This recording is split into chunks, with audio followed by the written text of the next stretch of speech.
Previously on PeakD&D, Orin alone, traveling through time with the help of Sarala to try and save a god, Duran, the god that Orin chose because he felt bad that some Sahuagin that were just trying to do right by themselves succumbed after a bunch of lies. Orin shows up at night in the outside the city of Gosan. Talks to a fish, gets the Sahuagin. The Sahuagin was Eloth, the very one that he was on trial with, down in the water. We talk to Duran. We come up with a plan. Do everything according to what happened in the past, in the future. But he's not really dead. Then he goes into the city disguised as an Imperial soldier. Finds out Dragar is one of the Shadow Vortorum. Steals one of the artifacts after Alehu puts a green thing in his chest. And we hope it all worked and that Duran is still with us. Yeah. And welcome to a very special episode 100 of PeakD&D. We're here for a very special one-shot with our good buddy Julius. And that's all the intro we're going to get. We're going to recap. No alliteration? What the? No alliteration today. Did you get alliteration? I think I did. That's fucked up. I'm fucking you. Time traveling tourists today. Today's time. Tesima. Going after Tesima. Touche. Right. Touche. No, man, I'm excited. It's funny. I was thinking about this today. I just need I've never one done anything like this before, but like you and I, nobody like Ben and I have a podcast that we've been doing for like 14 years. And so it's funny that like you and I get to just like sit here and riff on camera and play games. Play little together. TTRPGs. Yeah, that's man. right. So we have been each one of the three of you have been taken out of time to try to rescue a lost god, one of your allies that has been offed in some way by the Dark Vortorum, right? So very loose reports about this particular goddess, but your connection to kind of bringing the goddess of love back to her senses, sort of, I think, pulled at your own heartstrings and you... Oh, absolutely. Certainly a tactical advantage. She has an army of like Amazonian warriors at her back. They were supposedly lost. So Sarala has sent you all back to a moment in time that seems to be advantageous to your to the goddess or god that you are going after. So the last thing you saw before that gut-wrenching feeling being drawn through time was you and Orin standing together in the chamber beneath the druid temple in Moonstone. So you are pulled through this. Your soul light is intact. You don't have to worry about catching it or anything like this. You're in the control of the goddess of time, so there's not really much room for error. Teleport without error 3 times a day is what she can do. Through time. Through time, in fact. And so you find yourself sort of brought back to reality in a very surreal place. So you are looking around and the ground is kind of like iridescent and it's glowing with all these crazy colors. There's gigantic trees, bigger than even the forests you saw in Anara with the Ewok village. Flora and fauna, mostly flora at this, from what you can see in your immediate vicinity, of scintillating colors. And it is kind of, you're not even sure what time of day it is. It was on towards midday when you guys left, because remember, we're on a ticking clock back in real time of an hour before Alehu comes to destroy Moonstone and Sarala. Well, he can try, but he can certainly try. And so you are sort of on a rock ledge amidst these psychedelic flora and fauna. And you seem to be in the sun does not seem to be moving. The clouds are sort of like, the sky is kind of weirdly pink, like a sunset, but almost fluorescent pink. this is from every account you've read and from what you've heard from your mom. This is the Feywild. The Fey realm. Yeah, this Man, is. I'm glad Oren didn't choose Tesima. I feel like he would be freaking out. He would right freak now. out and start eating all the mushrooms. But I am low key. I kind of wish I had that mirror now, or Ravi's true seeing eye, because I don't like. Oh fuck! And Tesima. Oh, and Kira. God damn it. Okay. Yeah. So. Okay. This is. I don't know if you would know. You can attempt to make a history. Try a history, or I would say. I mean, I could try history. Yeah, maybe just insight to sort of see like if you can piece together, because you don't entirely know what happened to Tesima. Like why were you sent here? Like what? No, I have no idea. The fact that she is in the Feywild, like my assumption is that like she was trying to help Sarala and my mom, and something happened there. Like it doesn't make any sense to me any other way. So at least that's where my head is. Sure.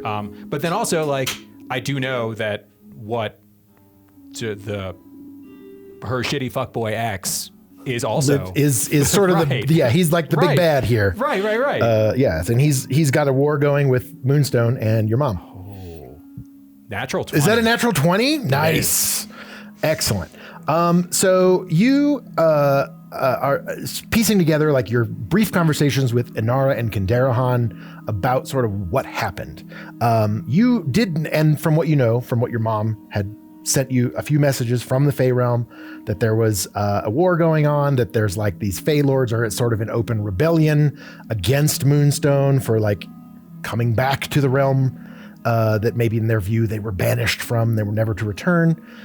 You do know that the gods did return, so Sarala is probably here somewhere as well as Tesima. Sure. But from what you can kind of piece together based on the timelines you know, and then sort of inferring a little bit more, this is probably like halfway through the period of time you were gone.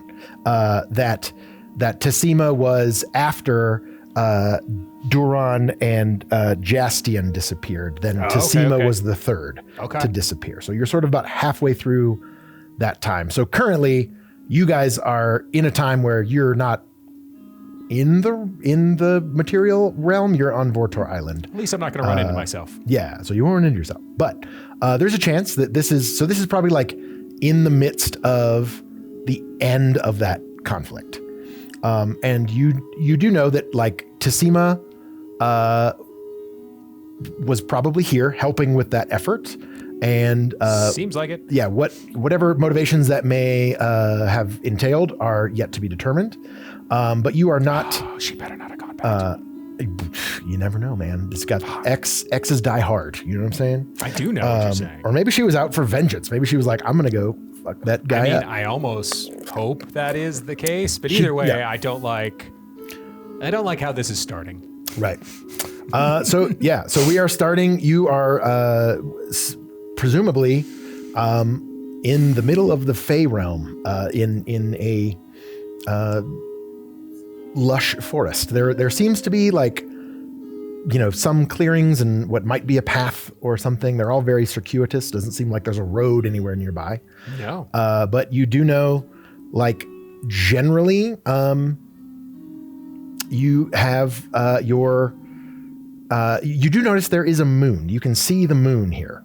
Excellent. Like, it looks like your two moons that you normally see in Argilia, but almost as if like maybe it's the backside of the dark side of those moons that you don't see in some way. But it's like it's similar but different enough.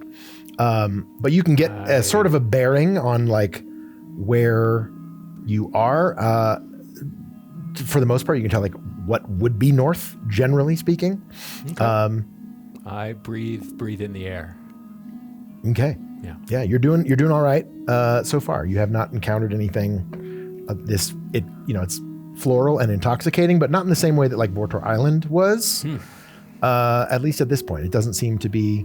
Yeah. Like, well, I definitely anticipated that I was gonna like show up, and there was gonna be like one person and Tesima and I was just going to be there. I was not anticipating being in the Feywild. So I am going to grab my copy of the Helping Friendly book. I am going to prominently say, what is the Vortor, like the Vortorum rings? What are those? Are they super iconic, noticeable? Are they subtle? Are they? They are well crafted, but they are not anything like. Yeah, there's no sigil on them per se. There's just that sort of. You have the water one, so there's just a sapphire set into it. It's got some inscriptions, like some ornation, I guess. Ornamentation is the word. Around there, and yeah. Great. So then moon hand, and I'm just going to be holding my, the book of Vortor and other hand in the pocket, jolly good, whistling a tune. And I am just going to start walking through the Feywild. Okay. All right. So you, let's see, give me roll a D8. Tell me what you got. 7. Okay. So you are heading down what seems to be sort of a path through these strange plants and strange environment in which you find yourself. And it is about... You're walking for what feels like a little over an hour. Yeah, and I'm going to just be broadcasting calm, peace, and safety. Mm-hmm. And then in my other hand, I'm going to have my so one hand clutching the Helping Friendly book prayer school, and then other hand just carrying the fork, just whistling a tune, minding my own business. Okay. All right. Make me an awareness check as you sort of come up to a bend in the road. There's a river, but it's above you. It's it's almost like it's upside down, it's running in through the trees and the brambles, and you see this strange river in a little bend in this path. Cool. 11 on an awareness check. So what you don't hear is somebody approaching you from behind, and you hear a voice, a female voice, ring out from behind you that says, "Stop where you are, intruder." And that is what you see. I'm going to move some things around so you can see. I can't quite reach you. Come here. I need you.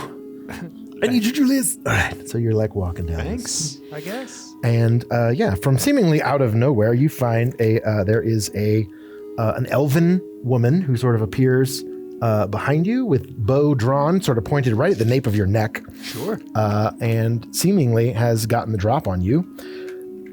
And at that point, you see how many? 5 other elven women appear out of the brush, all wearing sort of the winged crested helms that you saw on a bunch of skeletons before. Sure.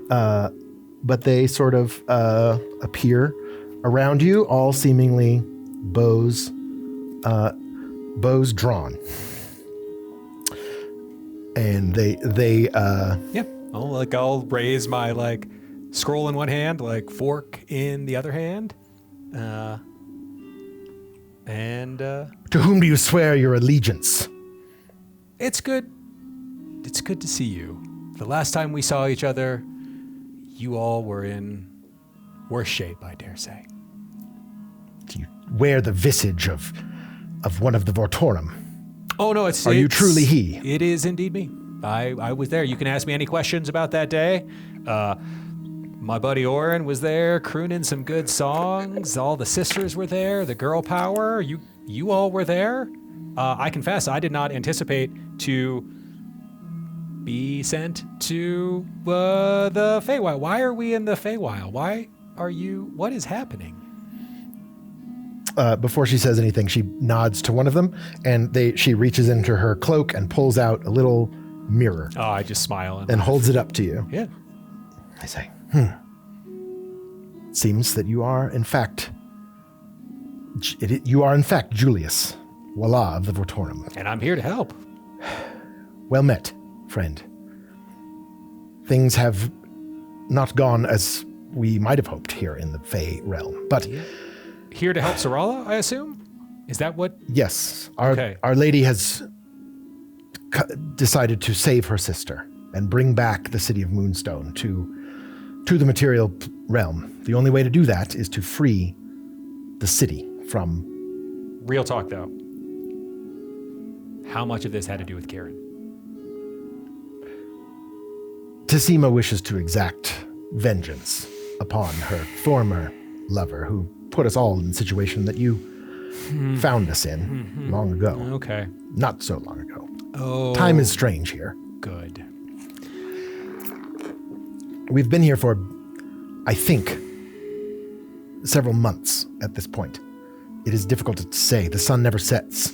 Time is not linear here. It seems to be at least helical, but it's not the way that we experience it. Our elven blood helps us adjust and stay true to what would be the material time. But if you are truly here to help us turn the tide of this battle, and we would very much welcome the intervention of the Vortorum. Where are your compatriots?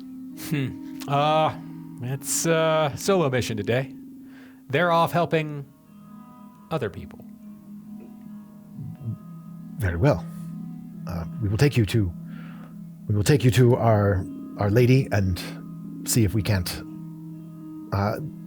make some headway in this conflict that is coming. So they sort of turn and take you in a direction that they seem very sure of. Great. And you are wandering through the Feywild with a bunch of Tesimites guards, the elven sort of Amazonian Sweet. ladies of Tesima's. Yeah, the whole time there, armor. I'm gonna start like giving pep again, confidence, safety, strength, like all of those emotions emanating out. Great. They do hand you a little pouch of herbs, it seems like, and they say, put this around your neck. You are not of our elven fortitude, and you might need a little wake-up call every now and then. Oh, all right. This will keep maybe the more malicious plants out of your affected area. There are many things that would lull you into a false sense of security or forgetfulness that your kind is particularly prone to. Do these herbs, do they work on the material plane as well? Do they work in all They are from the material plane. shady jungles? Okay. They are intended to ward off the I'll have to tell effects Oren of various... about this. Man, if only... Yeah, so you look inside, they look like just mundane sort of herbs that you would find in Argilia pretty much if anywhere. only we had them on Vortor Island when we weren't passing out and Yes. chasing butterflies. So you are not affected by any of the flora in your in this realm at this point. So they sort of given you, one of them seems to have like, a pouch of herbs and stuff. It's sort of their like healer or something in this little squadron. Sure. So you're taken to a very plain looking, just sort of an encampment set up in a small clearing. There seems to be like a ring of small trees like that don't belong here. They're like mundane, like boysenberry bushes and things that you would find again from the material plane that seem to be have been conjured here. Some sort of fairy circle type thing. Yeah, like so an anti-Fey realm real like a material. So you see like the ground glows slightly less here in this space. But just simple tents like in rows. They've all got the sort of the winged crest and like heart-shaped lyre that is the crest of Tesima that you've seen before. And there seems to be like a smaller encampment of sort of like a little more drab kind of tents. And there is a strong odor coming from that end of the camp. And you see a a familiar-looking man boar like walk out of the tent. And Julius. I go give him a big boar bear hug. Yes, and he like hugs, gives you a big old hug, and dude, I did not expect to see a friendly face. What are you doing here, man? I mean, I know what you're here, but well, I'm here on the outpost to help the Tessamite guard gain access to. We've been running missives and things back and forth between the city of Moonstone, where everyone is sort of entrenched, including, I'm sorry to say, your mother is there. Is she okay? Like, how are things going? Well, we haven't heard from you in quite some time, so she's a little worried about you, but she's dealing, she holds her own. What can I say? Yeah, no, okay, good. Borman's here too. Well, I can't say what a pleasant surprise. Well, I can't say I wish it was under better circumstances. The war has not been going well as of late. Things were looking up. Kieran seems to have garnered some favor with some of the less desirable denizens of this realm and has redoubled his efforts to take Moonstone. Have there been other people from the Prime material plane here helping him? Not that we have seen. We have no. I forget how Borman talked, to be honest. No, you're right. It was a long time ago. Like fake Vortorum or like other people claiming Vortor type stuff. We have not seen much of that from the material realm, but there is rumors that some of our scouts have gathered that there is some sort of incoming champion or some sort of force that is to continue to bolster him. There have been reports of non-fey giant kind, even fire dragon, giants, I imagine. Yes, some giants that wield fire and burn the brush as they walk through. A dragon, that's new. Okay. Yes, it's been seen at Kieran's side. He's been seen riding it as some sort of mount. He takes some sort of reconnaissance or threatening circle around Moonstone, quite far enough away that he's not going to be in the way. But we do have something on planned for ourselves that should perhaps turn the tide. And if you're willing to help us with this mission, we would greatly appreciate it. And I believe you were talking about me turning the tide. You actually had something like, no, we got this, this, man. No, like I go around and like high five Borman. Yes. I high five all the elves. Like, no, man, we're gonna do this. Tell me the plan. Tell me what we're doing. Well, I will let our host tell you. She is due back momentarily. You see, sort of coming down through the canopy, a giant, beautiful winged woman with a large sword at her side and a harp strapped to her back, quite angelic, as Tesima herself lands in this clearing. She says, I would see Borman, you were right. The Council of Druids is in the central tower. I think they are trying to activate the markers to move the city back to the material realm. Whether or not this will be successful will depend entirely on us. Oh, Julius. You're looking well. Where have you been? We haven't heard from the Vortorum in months.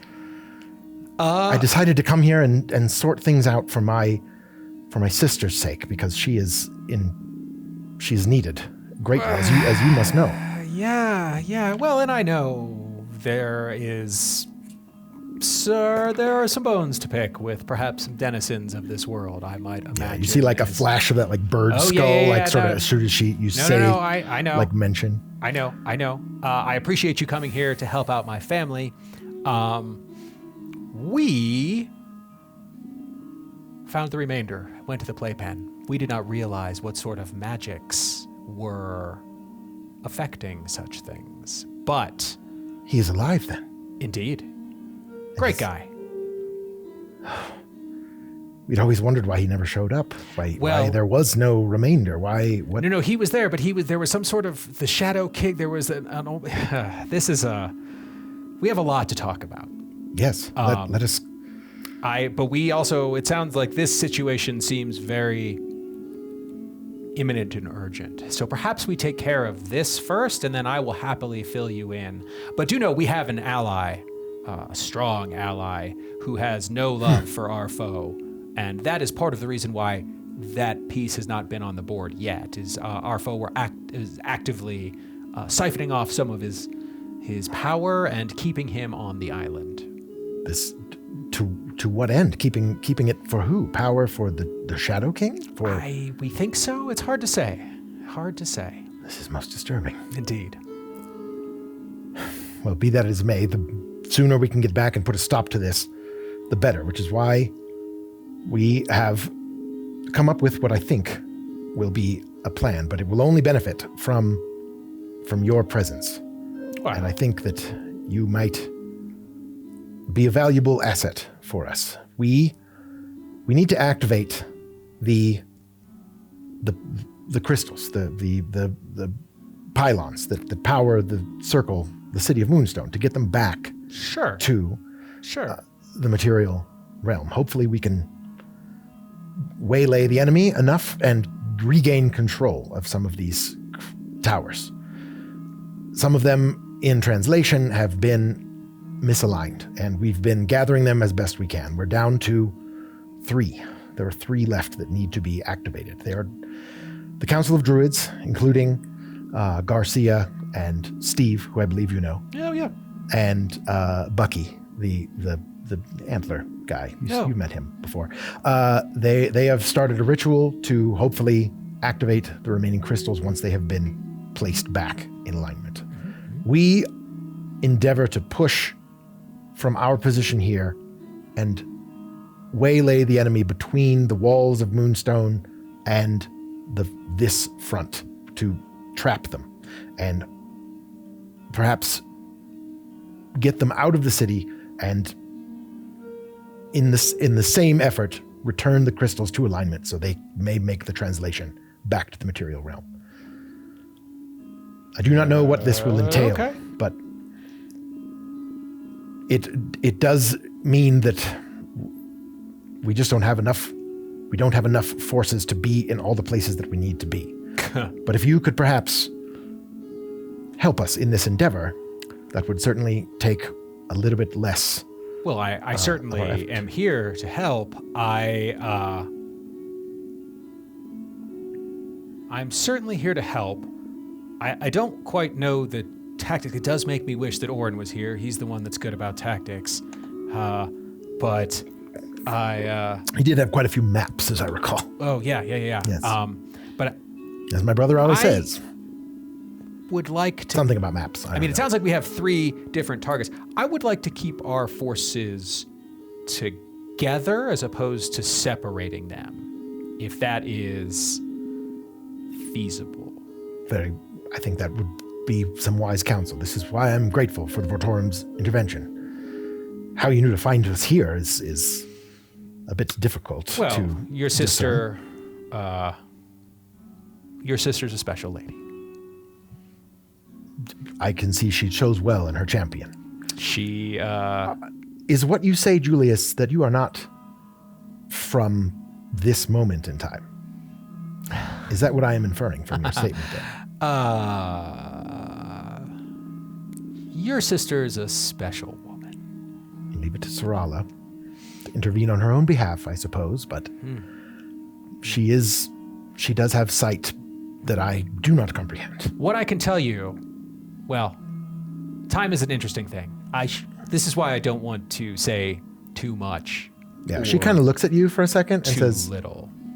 Yes, perhaps too little is best for now.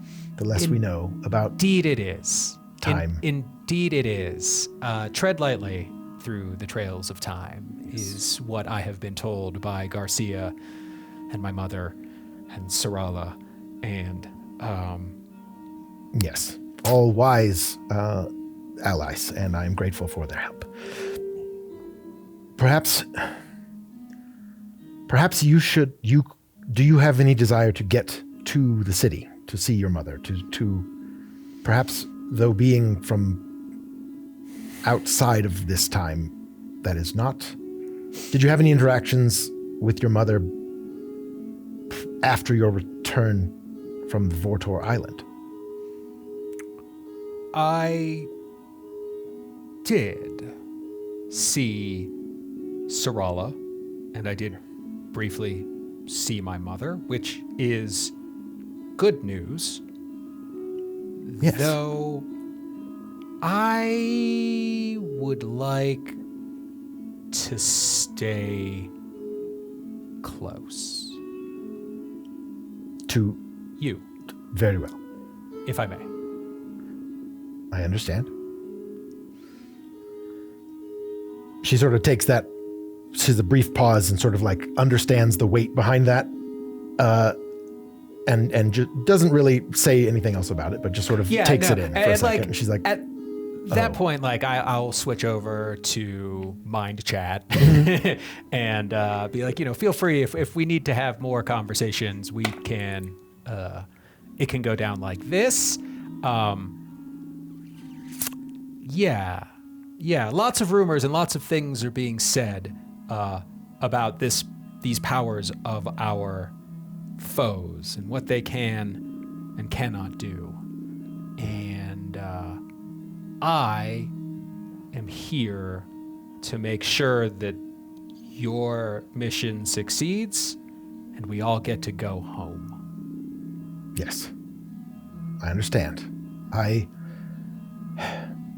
will see Moonstone returned, and my sister as well. You will. She is unable to do this by herself, and I would give anything to ensure her return. And now you have her champion, and I Yes. think together we shall succeed. We shall overcome.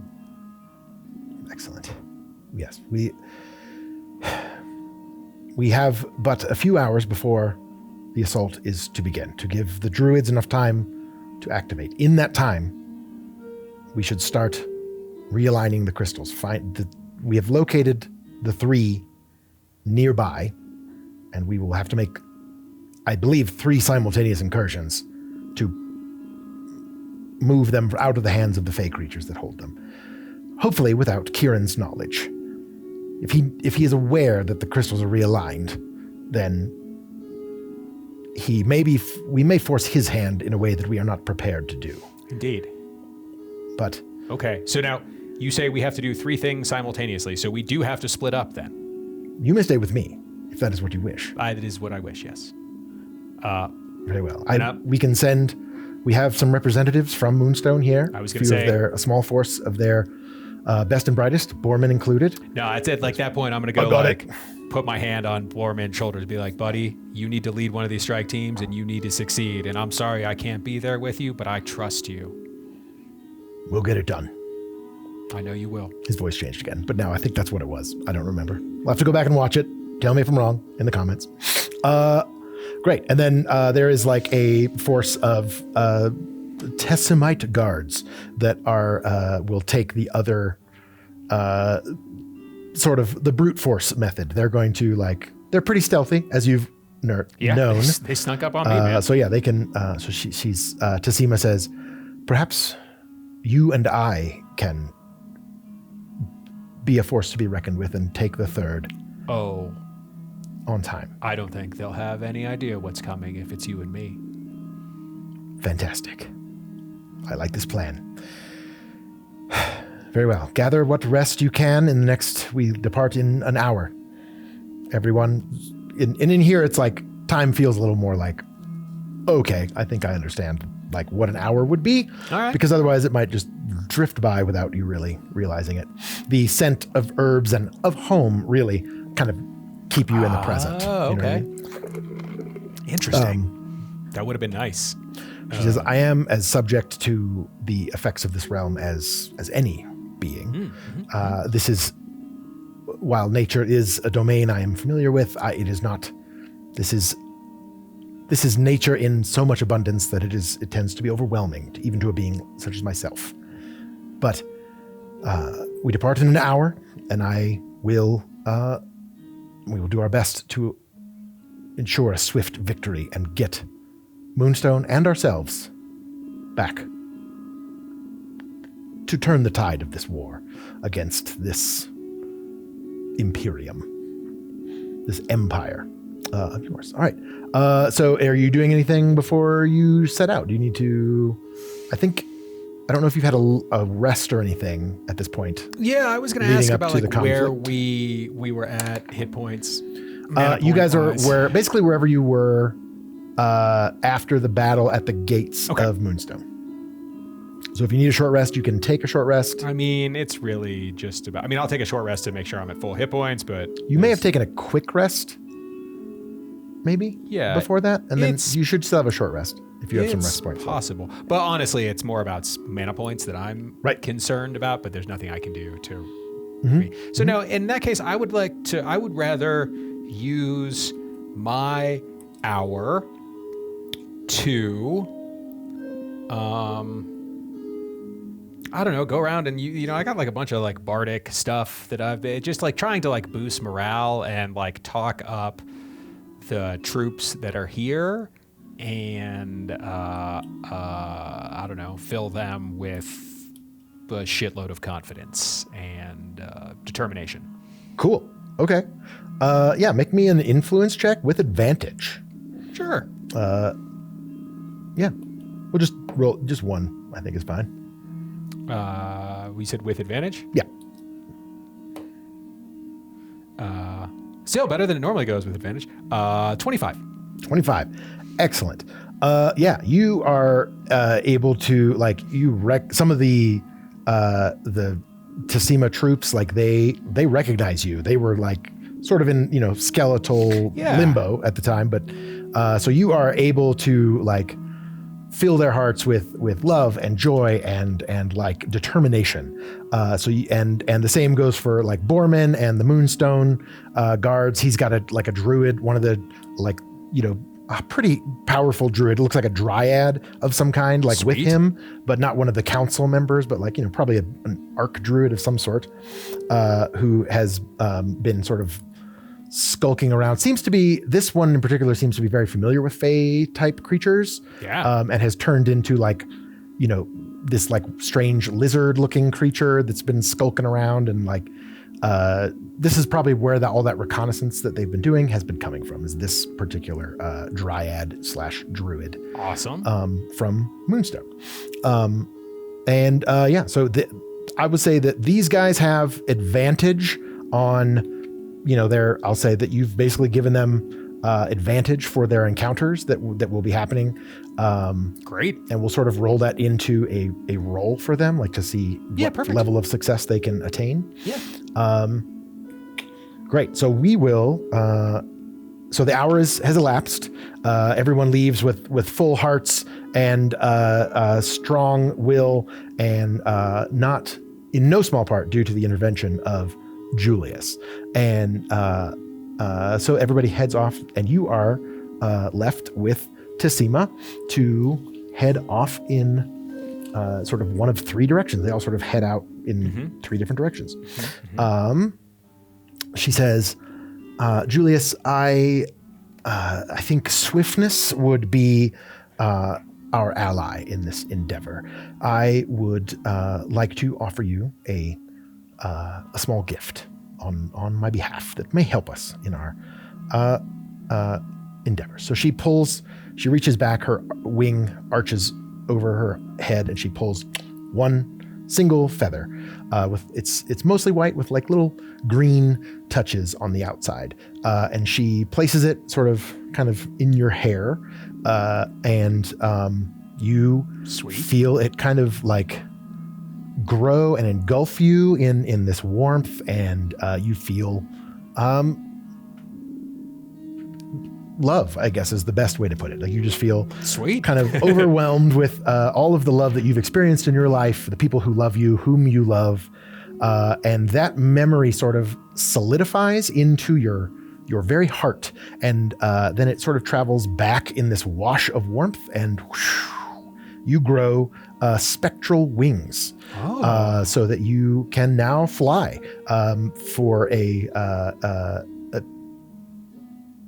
indeterminate amount of time, probably an hour or so. A little bit for at least in now. game terms. Yeah. So Sure. that gives you a flying speed so you can keep up with Tesima, and you guys are sort of like, she takes off and goes, shall we?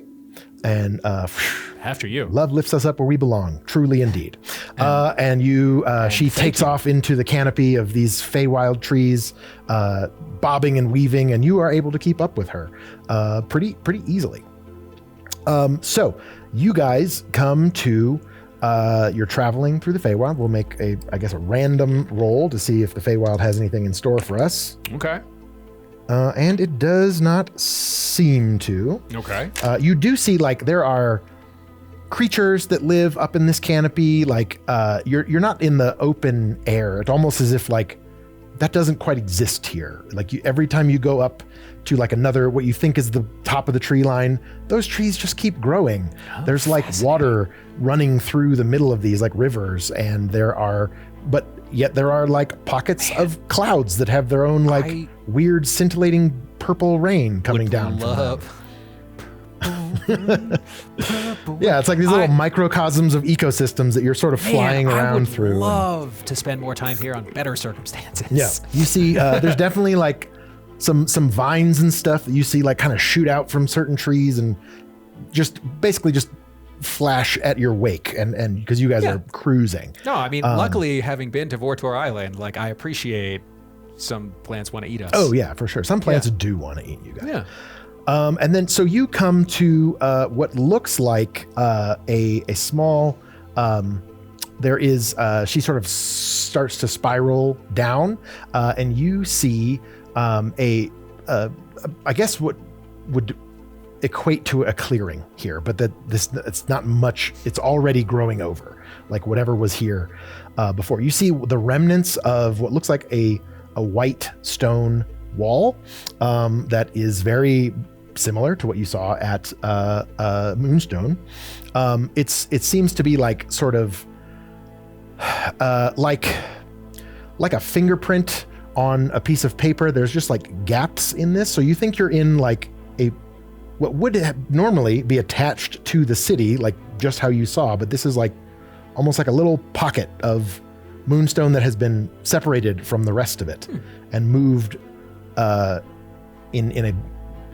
must be some sort of strange spiral pattern to the way the walls apparated here or something, that is just the weirdness of translating from one realm to another. Like, it exists in a different form in this world than it does in the material realm, which is, ordered and circular and beautiful. There's probably some sort of you may have gotten even an inclination of it as you're sort of flying over it. There's like pieces of the city sort of spread out, and it's like different places.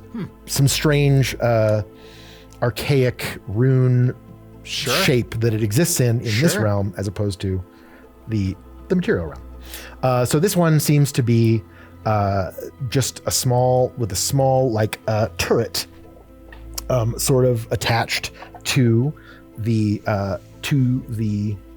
area. There's a small courtyard at the bottom, and there seems to be at the top, there is what looks like a place for a small tower, parapet, something like that. Here, I can move this a little bit better for us.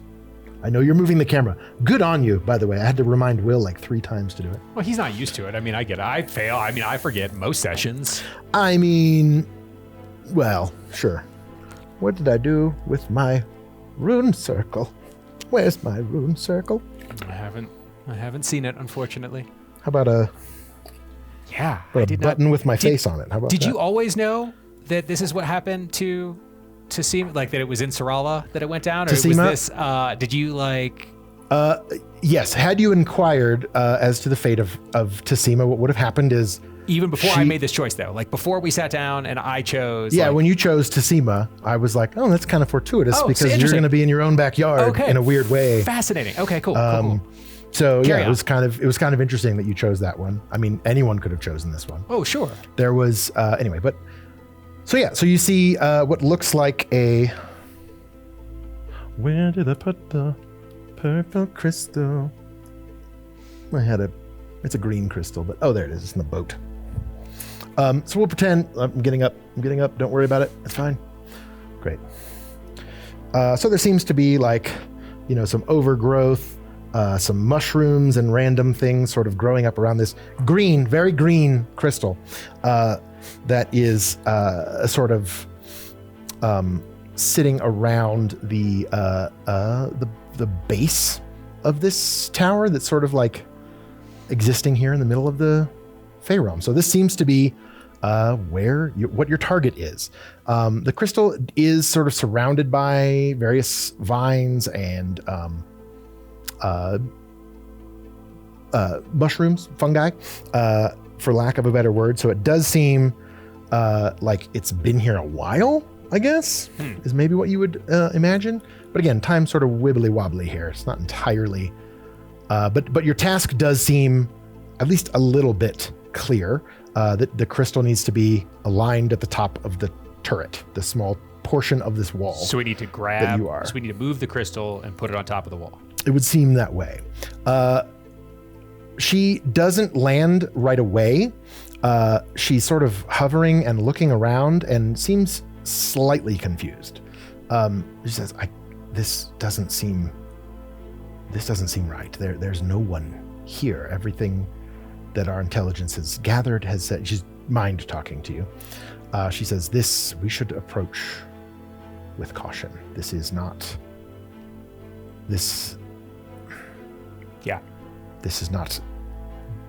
what I was led to believe we would encounter here.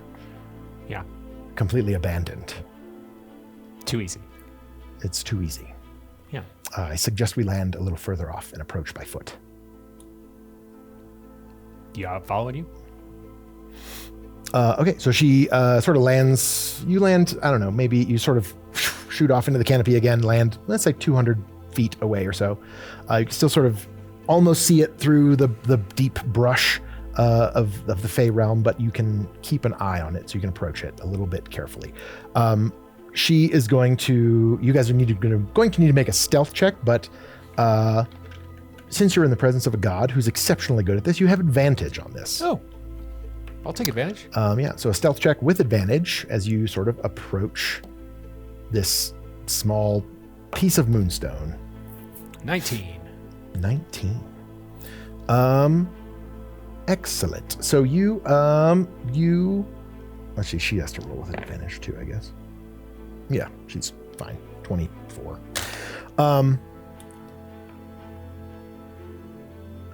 Yeah, so you guys approach the clearing. You don't make me an awareness check with advantage as you're sort of looking around. Yeah. Awareness check with advantage? Yeah. Oh boy. Good thing for that advantage. 27. 27. You hear music coming from inside the turret there. You hear it like it's light at first, but the more you listen for it, you're like, that is definitely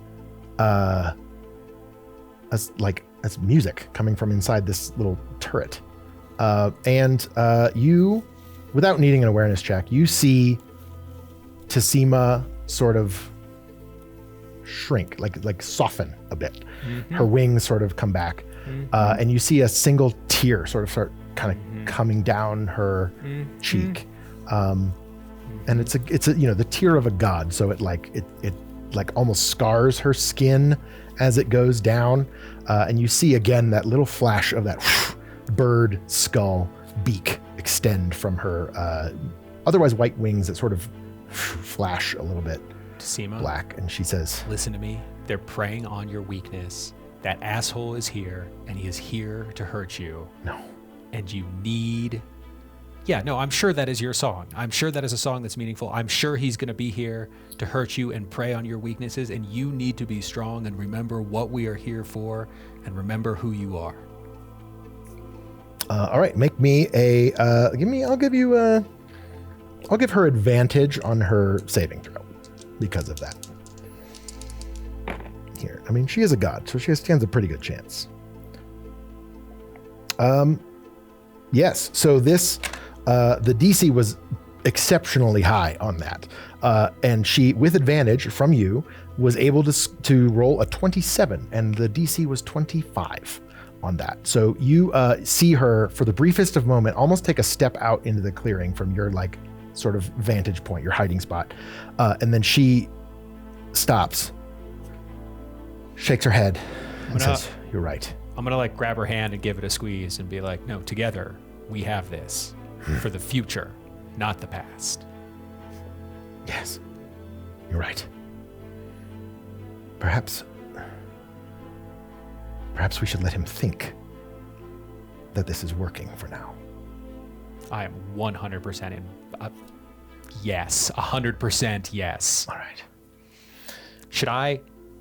Do I stay here? Do I let this play out with this ruse? Because they're not expecting me. No, I think you are I think you are. Do we walk up together? I think you should. Do we make out just to fuck with it? Stay here for now. I think you will know when you are needed.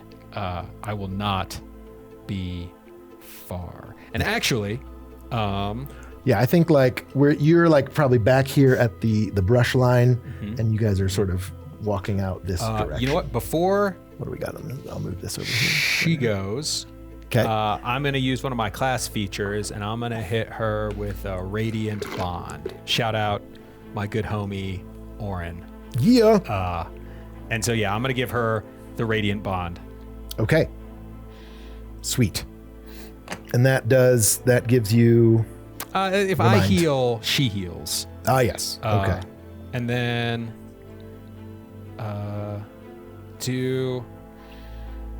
and before she goes, be like, hey, does he use a lot of psychic attacks? I can help protect you from psychic attacks, but I don't know what we're about to face. Kieran yes, he does use attacks of the mind. Oh, well, in that case, I will also hit her with the Mind Palace.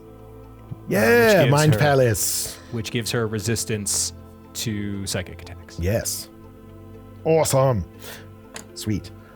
So what you see as she steps out into the twilight, the clearing here, you see the shape of this, like, a man that you have seen before, but it's sort of surrounded, or almost as if it is being dissipated. Like, that is truly the glamour, and you see what can really only be described as a grotesque, like, dragon-like form, massive and corpulent, green and slimy and scaly, everything that Tesima is not. She is feathers and soft and, graceful and bird-like. This is a clamoring green creature that sort of stumbles out from this tower as a man,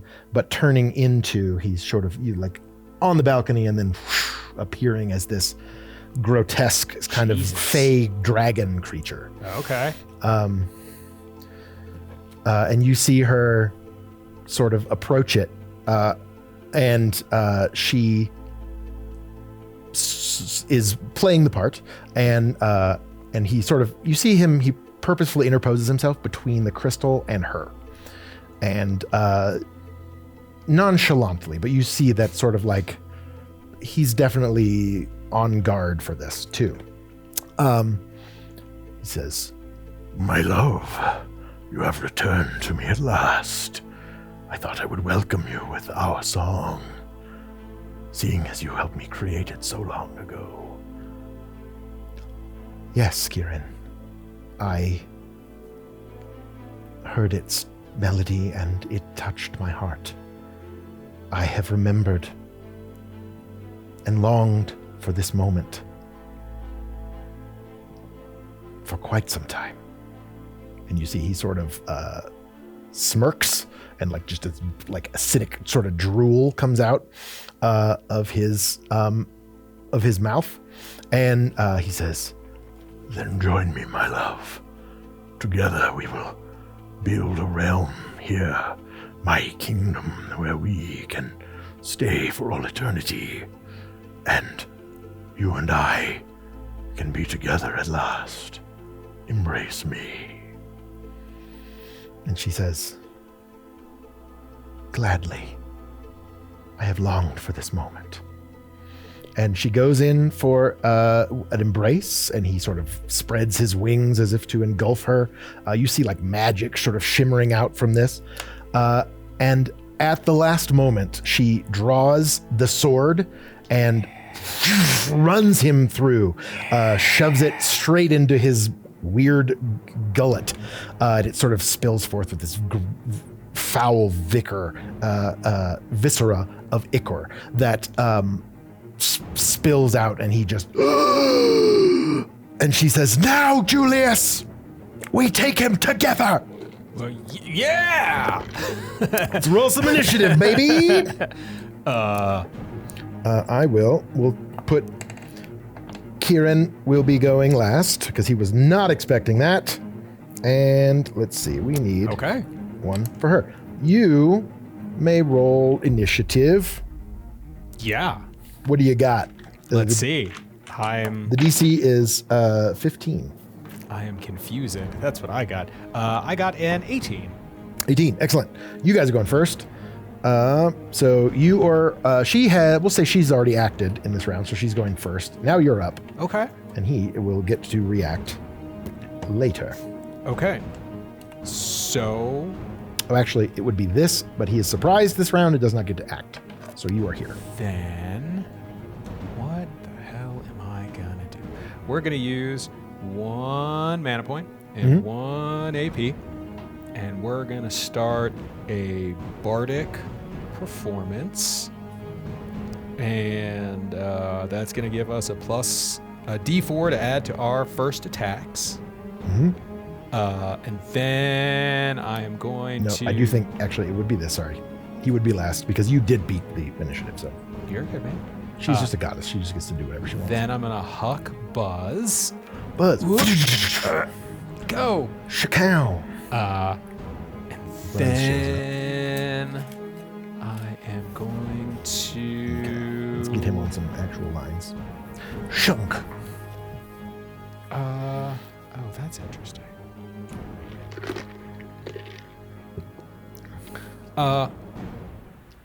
So, I guess I don't know. No, we're going to try that. Yeah, we're going to huck Buzz, and Buzz is going to attack. I'm going to give Buzz advantage, and then I'm also going to open up, use 1 AP and 1 MP to open up my mind sense to see if there are any other things around us who are about to join this fight and ruin our day, because... Okay. How far away? Is it like 10 spaces? 10 spaces. Okay. The only thing that you get a little tingle from is there's like some red sort of mushroom spores off in the, like, sort of between the two of you, between her and, although I guess she had sort of closed a distance, didn't she? So she's over here now. Sort of between you and them. There's, you're getting a little bit of a malicious intent, but it's not just like mushrooms would be too dumb to do that. There's something that they're not quite regular mushrooms, or there's something nearby in there. You can't quite tell. Something connected to them. You don't know. Well, if there's one thing I know Buzz likes, it's killing plants. So we're gonna sick Buzz on those mushrooms. Heck yeah. Fungi are not technically plants, but you know, I'll take it. I mean, you can determine that via his bonuses and whatnot. But with advantage, Yeah, so are the mushrooms considered plants, or are they considered not plants for the sake of Buzz and his? They will say that they are plant-like enough. Okay. So in that case, 21 to chop a mushroom. Oh yeah, that hits for sure.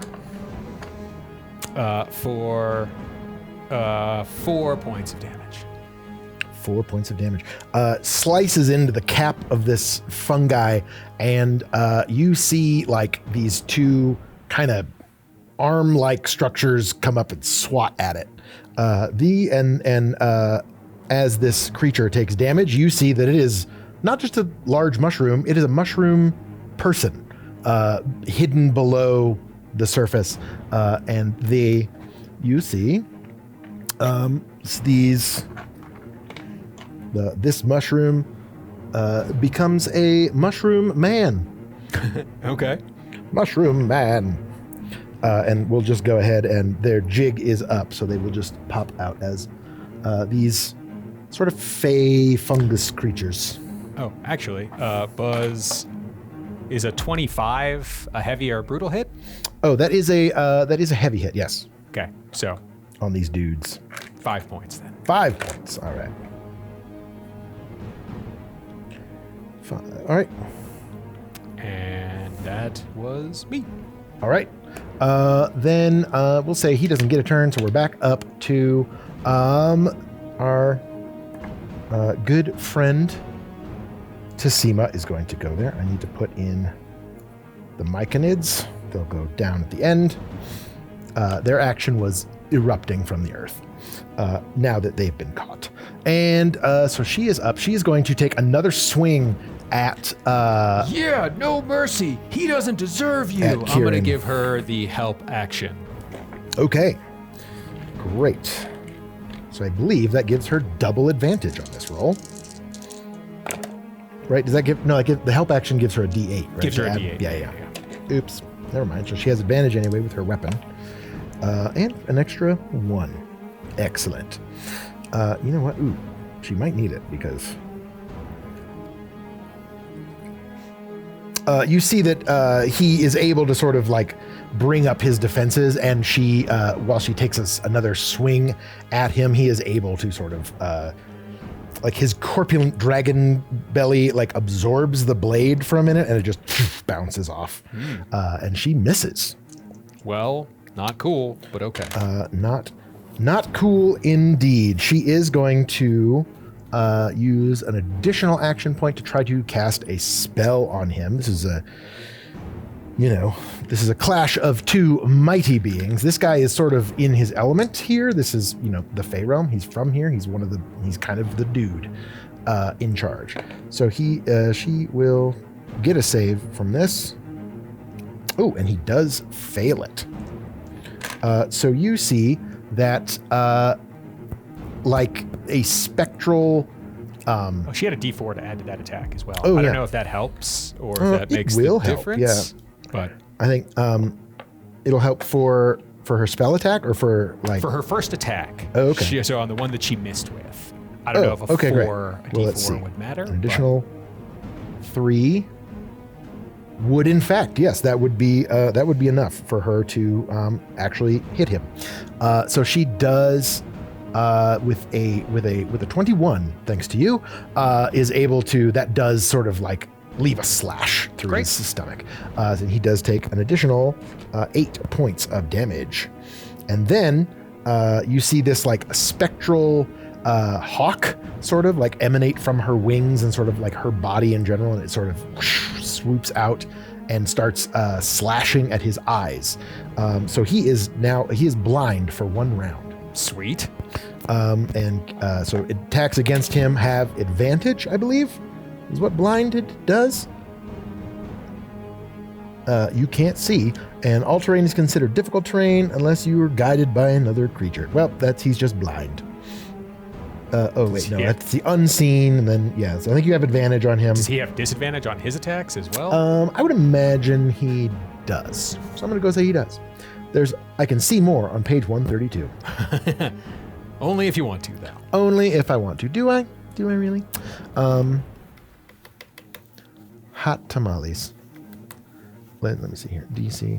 Where's my rule set? Come up. There it is. Okay.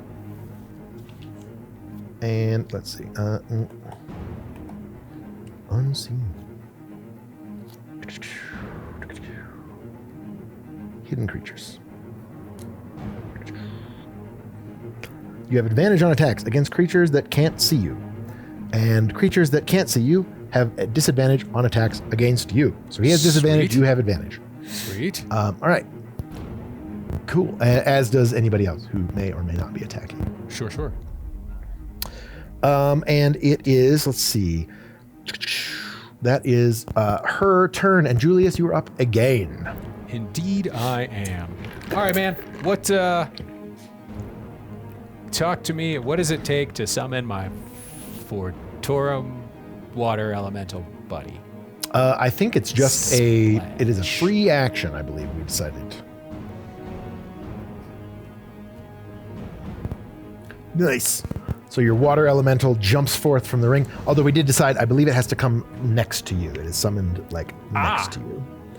It does have movement, however, so it can move. What do you? Is there a stat block, or I have never messed with this dude yet? So yes, I believe it has a movement speed of 6 or 10 underwater, and it is it does.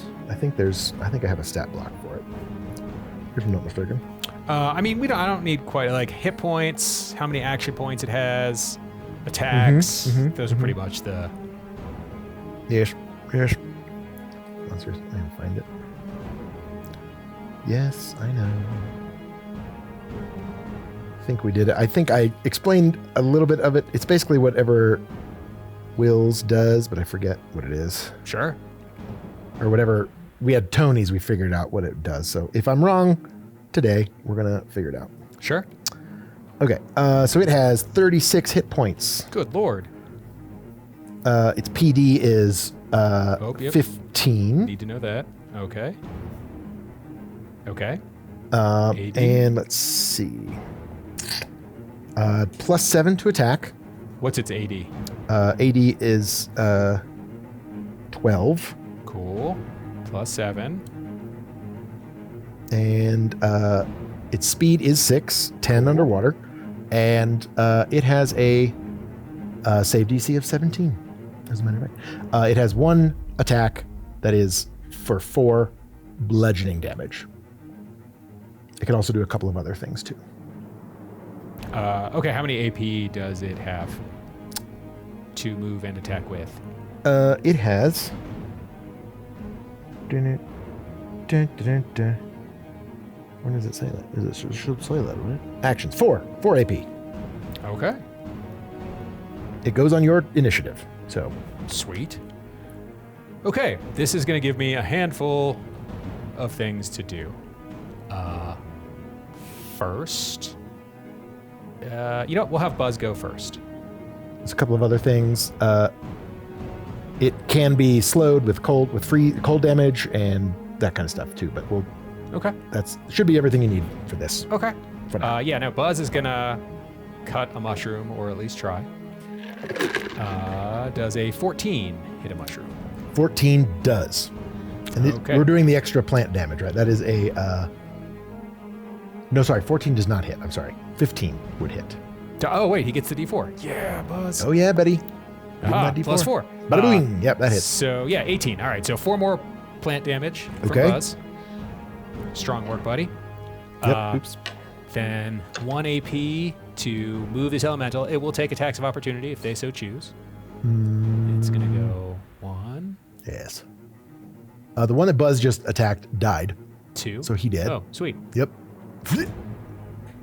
Just chops him in half. 3. Does that put him close enough to attack? Yes, I will say that you can attack the big boy. Okay. You can attack him as well. So then, gonna use. So he has advantage. Nice. Okay, yeah. So water elemental, 1 AP to attack Kieran. Yes. Ooh, that's not going to be enough. Oh, wait, with advantage, that might help. Oh, that 20 would have been nice. 15 misses. 15 does miss. And then it'll use its next 2 AP to try to attack again. Okay. With advantage. Okay. Because it's the second attack, so it'd have disadvantage, but he's blinded. And so... Yeah. Great. Come on, man. Come on, man. Get your shit together. 23 to hit. That is a hit. So 4 points of bludgeoning damage. 4 points of bludgeoning damage on Kieran. Correct. And then... Yes. I think this guy's too big. The Myconids could be... he does have the ability for... You can attack to try to drown them. You can make a physical save. Oh, as the water elemental. Plus 2 okay. AP. Yeah, I get that. But that's another option you have, but we'll cover that later on. Great. So yeah, Kieran takes a little more damage and now is... yeah, and then I also am up. So what do I want to do? I think that's what I want to do.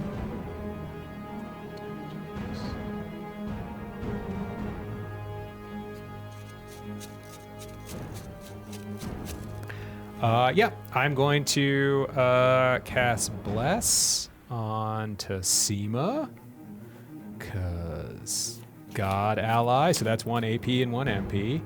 And let's see. Nice. Plus 8 is a 21, so I beat it. All right, so Tesima's going to get a D10 to add to her attacks. Oh, nice. Okay. And then I am going to attempt to shoot Kieran with a Psy Bolt. Mind bullets. Mind bullets. And that is me with the remainder of my AP. I'm going to try to pump it up once. Already have advantage. Pump it up. Get the D4. I don't think it's going to be enough. 20 is not enough, correct? 20 is not enough. Yeah, I think that's how that works. 8. Yeah. Oh, actually, it was even a 19, so not even. Also not. Yeah, and that was the extent of my turn. Solid. Okay. Then Kieran is up. You see, he is, he just sort of like clutches at this wound in his belly that seems to have done a lot of damage. And he says, "You traitorous wretch! How dare you! I offer you the world, and you turn me down." You don't get to talk to her like that, and I give Tesima the help action for her next attack. Like, nice. You don't get to talk to her people like that. He says, "Fine, I'll keep you all here for eternity." He is going to disengage and run over here and grab this crystal. And so let's see. Your guy would have an opportunity attack should he choose to use it. Yep. As would Tesima, and she will certainly capitalize on that. She's going to take a slash at him as he tries to get away. So she has a help die for an attack. She also gets a plus D10 to add. Nice. Okay. So she has a help die, and if she wants, yeah. Yes. Come on, Sploosh, you could do it. Oh, boosh. All right, so she rolled double 17s with her Sword of Vengeance, and she had 2 on the D10, a 6 on the D8, for a total of, holy moly, that is 36. 36 to hit Kieran, which it most definitely does. So she is able to just cut off one of his wings with an additional 8 points of slashing damage with this sword. So he is doesn't cut it off, but rips through the leathery skin of this dragon skin. And he, again, that sort of black ichor sort of blood comes out of him. This gross stuff inside. He's bad inside and out. He's ugly inside and out. For sure, man. Yeah. This dude sucks. Yeah, he does grab the crystal. He does get it, unless the water elemental can also go. He tried but missed. Okay.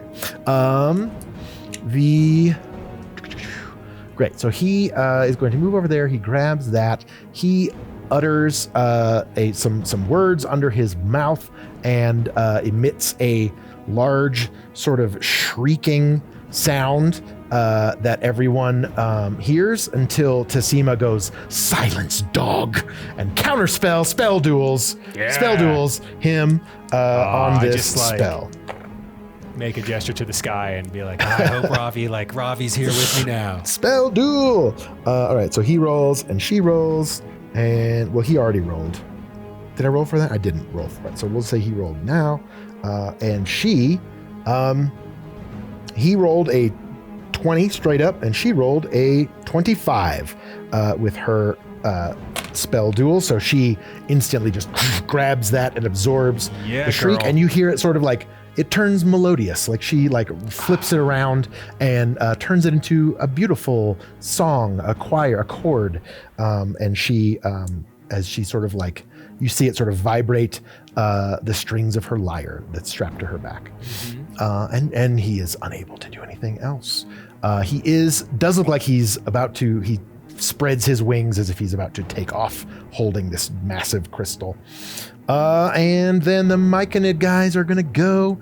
They don't plants like water generally, but they don't like this particular group of water. And they are going to, is Buzz up in that mix, or did he pull back? I know he just killed the one, but he also can't be attacked. So Right. Spiritual weapon Yeah, style. he's just a thing.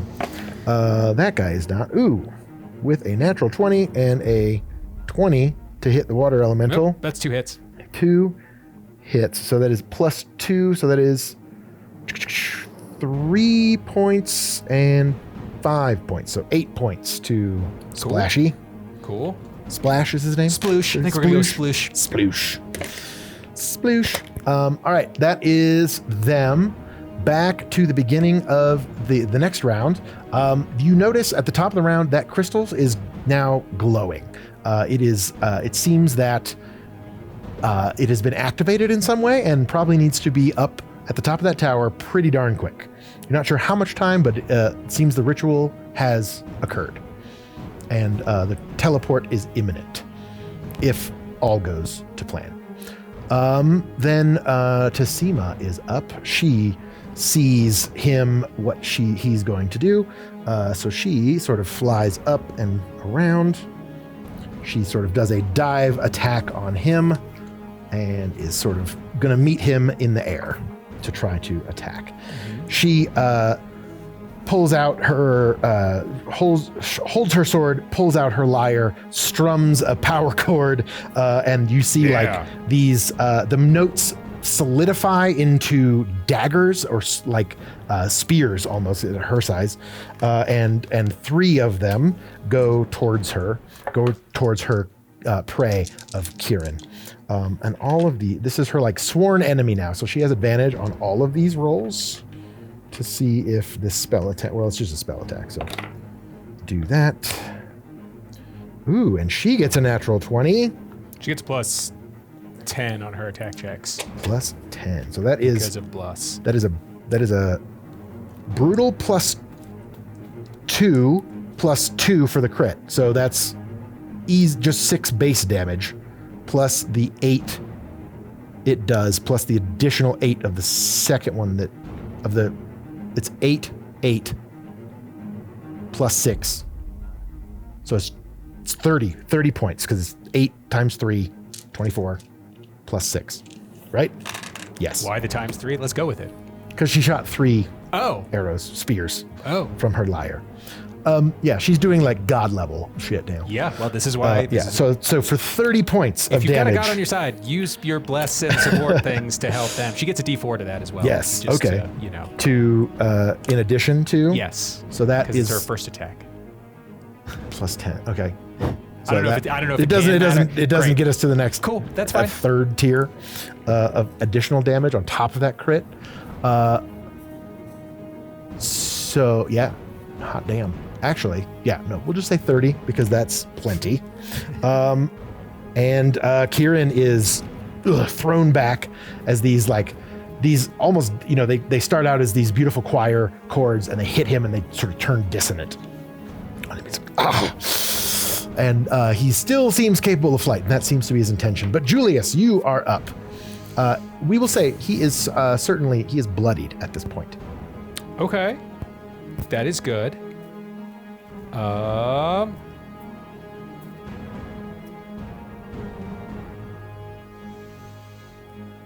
Okay. So that was Tesima. She went. So now it is my turn. So we're going to start with the homies. And Buzz is going to move up to the next Myconid. Or whatever it happens to be. For a 27 to hit. 27 is a heavy hit. Oh, wait, hang on. Sorry. On the Myconid? Oh, sorry, that's a 29. brutal hit on the Myconid. 29. I don't know 29 if it is that is a brutal plus 1. So that's 3 extra points of damage? 3, yes. So 7 points from Buzz. Wow. Get him, Buzz. Nice. Yep. Okay. And then Sploosh is going to give himself That one's hanging on by a thread. itself advantage with 2 AP. Okay. So does a 11, does an 18 hit. 18 does hit. So for 4 more points of damage. Okay. 4 more. That one is dead. Great. And then it's going to turn around and do away with the disadvantage by spending an extra AP. Okay. And its second Solid. attack. Oh, wait, no. Disadvantage. As much as I want to keep that 20, I won't. For a 23 to hit. 23 to hit. That is a... It's a heavy hit, not quite a brutal. So then 5 points of damage 5 points. total. To that guy. Okay. Which then Oh, damn. leaves it to me. And That one is bloodied, great. we will say. You got a lot of stuff that happens on your turn. No, I know. I all of a sudden have like a summoner's worth of minions. This is why you guys get, you guys got, Crazy. this is why you're the Vortorum. I guess, man. This is why we come. 1, 2, 3, 4, 5. Yeah, I can see her up there. Okay. And then we're gonna use 2 AP to give myself advantage. Okay. We're gonna use 1 MP. I think. Tony's rolling dice back there, I guess. Yeah, I know, right? I have no idea what he's doing, but whatever. Oh, no, actually that's not true. I can't give myself advantage because I need to use 1 AP to extend the range, and it's an oldie but a goodie. But I'm going to attempt to command Kieran, be like, drop it, no, bad, and it's going to be a spell check versus a charisma save. Okay. Or my DC, I guess it would be against my Your spell save? Your save DC? which probably isn't. Well, whatever. Okay. He's got a 22. on Yeah, his that's save. enough. All right, he's saying, "You don't tell me what to do." Yeah, well, you're gross. That's me. Now, see what I did there was he starts mansplaining to Tesima. All right, that was Julius's turn. That is his turn. He is going to. She didn't have enough points left to try to grapple him or anything, so he is going to attempt to flee, and he will just turn. She does get another attack of opportunity as he sort of takes off with this crystal, and she will attempt to Add the slice D10. him again. Yeah.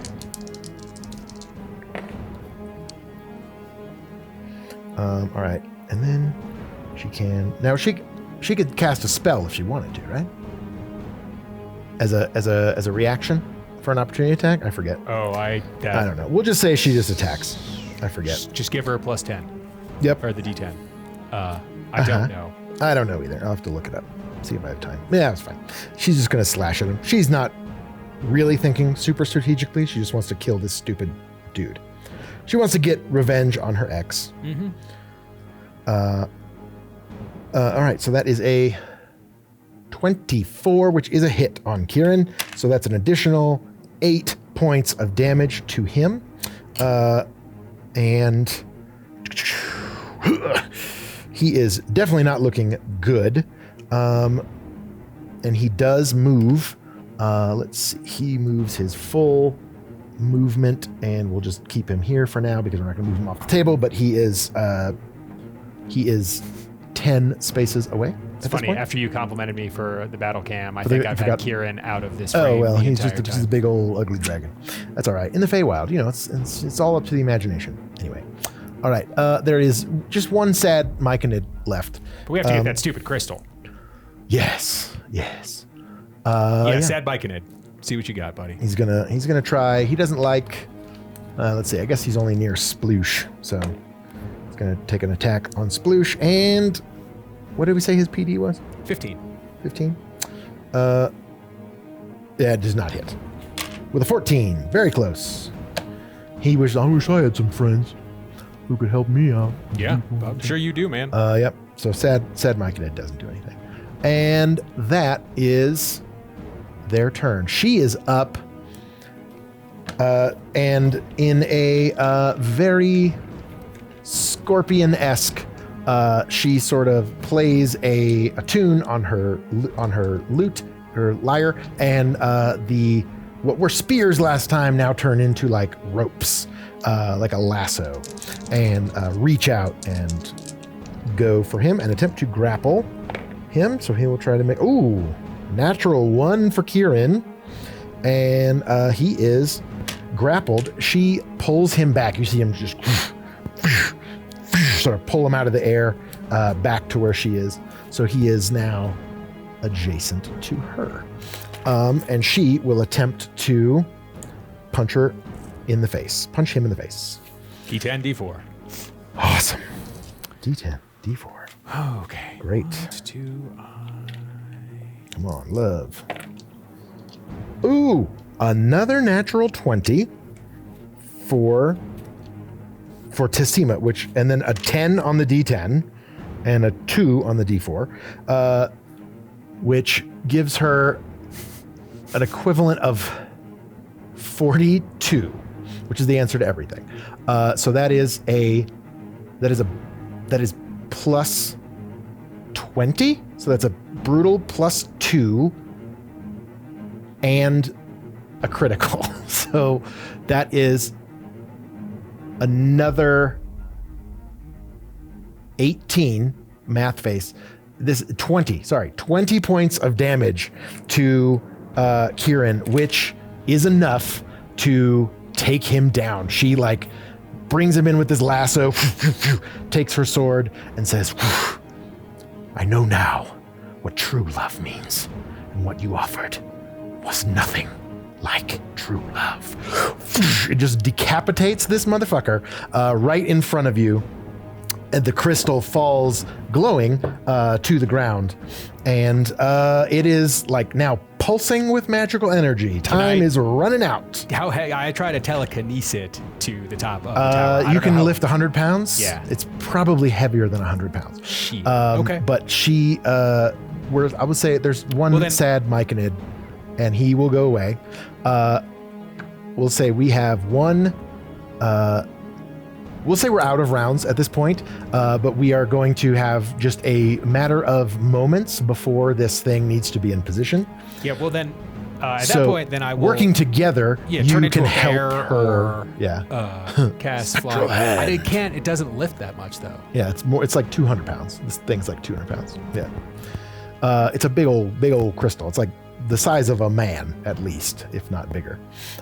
So we'll say, you guys working together will have advantage on this roll, and it'll be a straight up, let's call it athletics check. I mean, I can cast fly on myself if that helps, or I can. Yeah, why don't you guys lift it together? You guys swing in. Turn into a bear. You feel what needs it. to happen here? Yeah. So she says, "Everyone, quickly around the tower." So the two of you lift up this crystal. She fell off her stand. Sad. Damn you, Solar. That's what I get for using a Solar. Damn. Stupid green energy. All right. So up here, at the very top of this.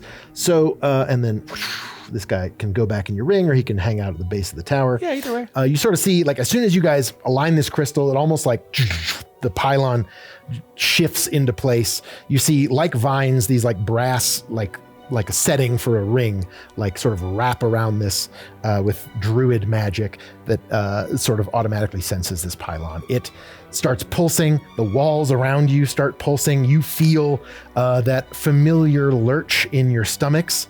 Tesima looks at you and says, I do not know, without your intervention, Julius, if I would be here to see the return of Moonstone. I fear I would have gone with him, and perhaps there was some reason that we would have returned Moonstone, or perhaps he meant to keep it here this whole time, but I know now that things are right, and I thank you for your help. And you see this giant pulse of light. It sort of engulfs you, and you are outside your own body for a hot second as you feel a secondary lurch. As you are catapulted back through the timeline, back to the present, you feel yourself being pulled out of this timeline, disappearing, but you see Tesima alive and well, transported back with this pylon, the rest of the city, back to its original form in Moonstone. Things different than you were led to believe. So that, when the light dissipates and you are back in the present moment, we will take stock of that when we're all back together here on the next episode at PeakD&D.